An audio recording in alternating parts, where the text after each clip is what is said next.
আমেরিকার লস অ্যাঞ্জেলেসের দাবানল থেকে যে 5টা লেসন্স আমি নিয়েছি।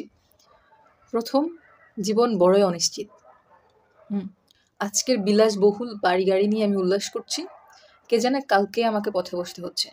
2, আজকে আপনি আমাকে নিয়ে মক করছেন, হাসি ঠাট্টা করছেন, কালকে আপনাকে নিয়ে কেউ হাসি ঠাট্টা করবে। 3, আজকে আমি আমার থেকে লেস পাওয়ারফুল বা কম ক্ষমতাধর মানুষকে ঠকাচ্ছি, কালকে প্রকৃতি তার নিয়ম অনুযায়ী যে কোনো সময় আমাকে ঠকাবে। 4, ভবিষ্যৎ বলতে কিছু নেই, এত এত প্ল্যানিং, রাত জাগা, অ্যানালাইসিস সব বাদ। হাইয়েস্ট 1 থেকে 2 বছর প্ল্যানিং মাথায় রাখা যায়, এর চেয়ে বেশি নয়, এর চেয়ে কম বাট বেশি নয়।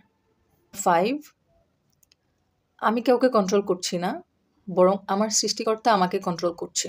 সো এটা ভোলা যাবে না, অলওয়েজ আমাকে একটা লিমিটেশনের মধ্যে থাকতে হবে।